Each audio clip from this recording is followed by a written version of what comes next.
ગાંધીજીએ હિન્દુસ્તાનની પ્રજા પાસે સત્યાગ્રહ નામનું શસ્ત્ર કેમ વાપરવું, ક્યારે વાપરવું તે સમજાવ્યું.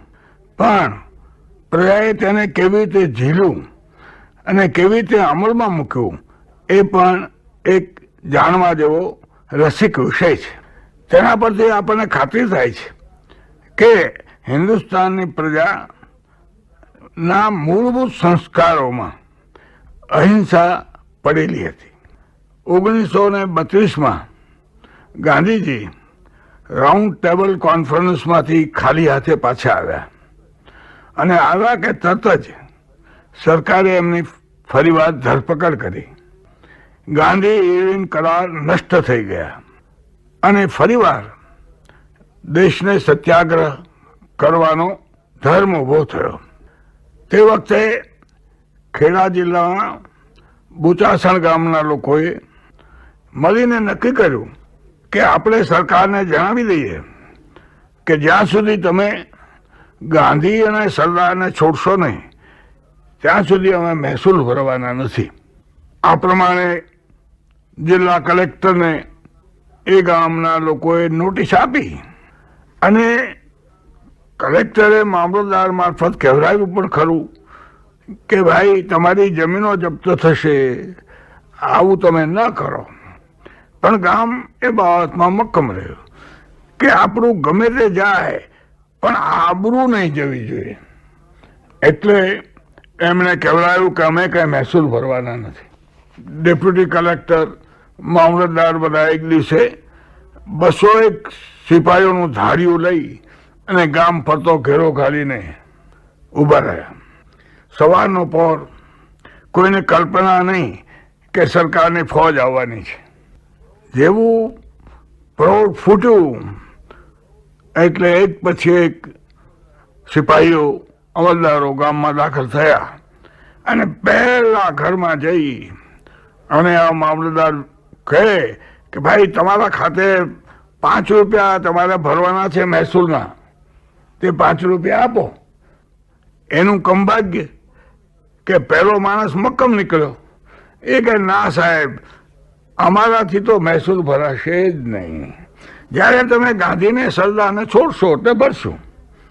તમારા પૈસા લેણા એ સાચું, પણ હમણાં અમે નહીં ભરી શકીએ. અરે પટેલ, આવું કરવા જશો તો આ ભેંસ લઈ જઈશું 2000 રૂપિયાની. તો ભલે લઈ જાઓ, પણ તમારે મારું નાક તો નહીં લઈ જાઓ ને. લો, ભેંસ લઈ લીધી. પડખેવાળો જે ઘરમાં રહેતો હશે, પડખેવાળા એને જોયું કે આને તો નમતું ન આપ્યું અને ભેંસ લેવા દીધી. જેવા એના ઘરમાં દાખલ થયા એટલે તરત જ એ ઘરવાળાએ ભેંસની સાંકળ હાથમાં લઈ અને પેલો આવનારા અમલદારના હાથમાં મૂકી. સાહેબ, લઈ લો અમારી ભેંસ, તમારે છોડવાની પણ તકલીફ લેવાની જરૂર નથી. ગામમાં તો વાયુ વેગે વાત ફેલાઈ કે આ સરકાર આપણી આબરૂ લેવા આવી છે, પણ આપણે નથી દેવું તે નથી જ દેવું મહેસૂલ. 1 ઘર, 2 ઘર, 3 ઘર, 5 ઘર, 10 ઘર, 15 ઘર જેવા જાય એટલે હાથમાં સાંકળ લઈને ઉભા હોય, લ્યો આ ભેંસ, અમને કઈ વાંધો નથી. ભેંસ એટલે એક ખેડા જિલ્લામાં જીવ જેવી વાત. પટરાણીઓ ભેંસના દૂધ ઉપર ઘર વ્યવહાર ચલાવે, છતાં એ ગામમાં એક પણ માણસે બિલકુલ અચકાણવા નહીં, ભેંસો છોડી દીધી. 300 ભેંસો, થોડી ઘણી નહીં, 300 ભેંસો બહાર કાઢી અને મનમાં ફૂલાતા હતા કે અમે તો 300 ભેંસો લઈ લીધી. ગામની બાઈઓએ થાળી પીટી કે આજે આપણે લાપસી કરવાની છે ગામમાં, કારણ કે આપણી આબરૂ રહી છે, માટે લાપસી કરજો. ગામમાં ઘરે ઘરે લાપસી થઈ. એટલે વળી 1-2 બાઈઓ કે આપણે આ સિપાહીઓને આપો ને, એ બિચારા ભૂખ્યા છે બપોર સુધીના. એટલે આ બાઈઓ લાપસી લઈને ગઈ અને પેલા સિપાહીઓને કહે કે આ લાપસી ખાઓ, લાપસી ખાઓ. પેલા સિપાહી તો બિચારા પીગળી ગયા કે અરે રે, પાપી પેટ માટે અમારે શું નથી કરવું પડતું. બહેનો અમને તમે માફ કરો, શું કરીએ, નોકરી આવી ચીજ, કાંઈ વાંધો નહીં, તમે તમારે લાભ શીખાવો. કલેક્ટર, ડેપ્યુટી કલેક્ટર, મામલતદાર આ બધું લઈને તાલુકાના મથક બોરસદમાં આવ્યા અને ભેંસોને એક વાડામાં પૂરી દીધી. સાંજ પડી, દોવાનો ટાઈમ થયો, ભેંસોના આવમાં દૂધ ભરાયું, આવું ફાટ થાય, હવે કરવું શું?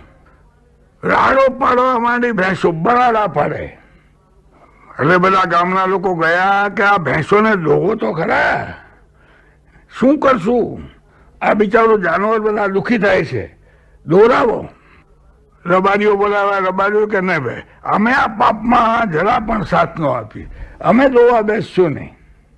ડેપ્યુટી કલેક્ટરે ફોન કર્યો કલેક્ટરને કે હવે શું કરવું?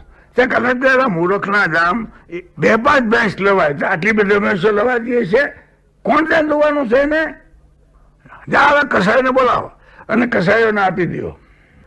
બોચાસણ ગામના લોકોને ખબર પડી એટલે કે ભાઈ આપણે એના પાડરું મોકલી દો, તે પાડરું એને ચાવી જાય, નકામી ભેંસો દુઃખી ન થાય. એટલે બધા લઈને બધા પાડરું લઈને આવ્યા કે આ નહીં તમે રાખો. દરમિયાનમાં વડોદરા આ લોકોએ કહેવડાવ્યું કસાઈઓને કે અમારે ભેંસો વેચવાની છે, તે તમે આવો. કસાઈઓને કે નામી ખબર નહીં, તો આવ્યા. ગામને ખબર પડી કે આ કસાઈઓ આવે છે એટલે બધા સામે ગયા, જઈને કહે કે ભાઈ આ બીજી જેવી ભેંસો નથી, આ ભેંસો તો આમ આવી છે અહીંયા, અને તમારાથી એમાં પડાય નહીં. શું કરવું? કસાઈ કે ભાઈ અમારો ધંધો, કે બરાબર ધંધો ખરો, પણ કેવી ભેંસો લેવા? આવી ભેંસો અવાય તમારાથી લેવા? એ બધા પાછા ગયા. એટલે અમલદારો મૂંઝાણા, હવે કરવું શું? ભેંસોને 2 દી રાખી, એને પાણી પાવું પડે, એને હાચવવી પડે, એને જોવો પડે, એટલે બધા કંટાળી ગયા કે આવું આ ભેંસનું શું કરવું? અને કલેક્ટર ત્યાંથી ટેલિફોન ઉપર ટેલિફોન કરે કે મૂર્ખાઓ, આટલું બધું કોણે કહ્યું તમને લાવવાનું? થયું કે હવે શું કરવું? એટલે ગામને કહેવડાયું કે તમે આવીને ભેંસો લઈ જાઓ, અમારે હવે તમારી ભેંસો જપ્ત કરવી નથી. ગામ લોકો કે ના ના ભાઈ, અમે તો ભેંસો કૃષ્ણાર્પણ કરી દીધી, હવે અમારે લેવી નથી. પાછા મામલતદારની ગયા કે ભાઈ હવે લઈ જાઓ, ભેંસો દુઃખી થાય છે, અમારે જપ્ત કરવી નથી.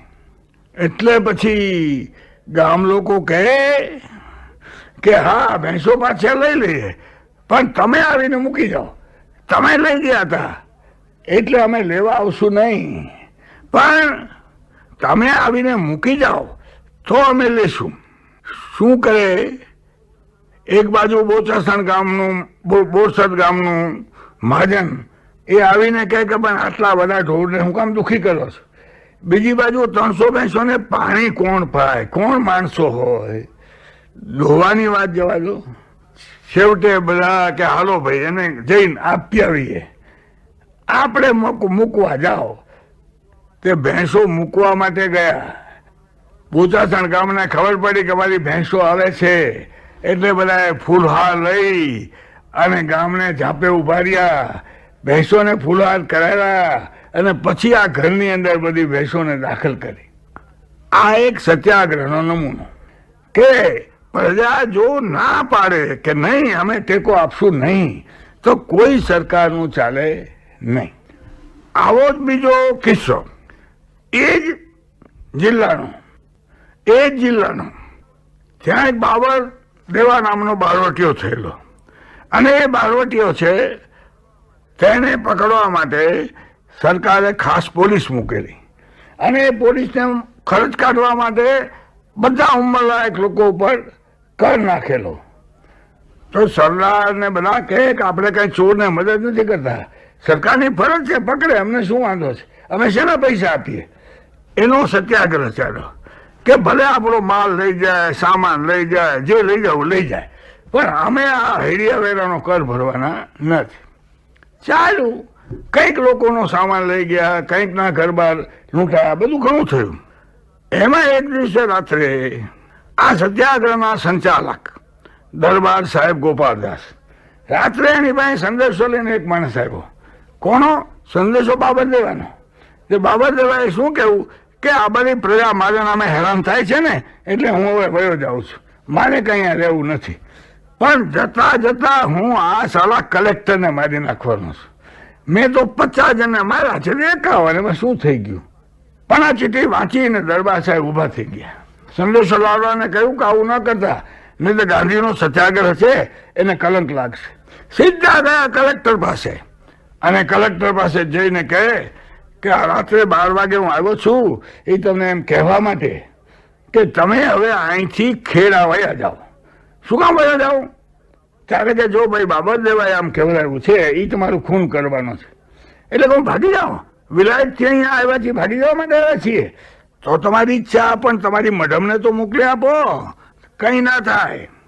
પણ ઉભા રહો, મારે તમને એમ પૂછવું છે કે દરબાર સાહેબ, હું તમારો દુશ્મન, અમે તમારો ઘરનો સામાન રફે દફે કરીને લૂંટી લઈએ, અને તમે મને બચાવવા માટે રાતે 12 વાગે શું કામ આવ્યા છો?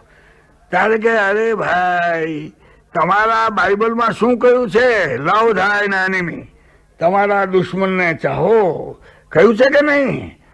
આ અમારા ગાંધીજી ઈસુ ખ્રિસ્તના અવતાર છે, એણે અમને કહ્યું છે કે દુશ્મનને ચાહવા માટે હું આ કહેવા આવ્યો છું.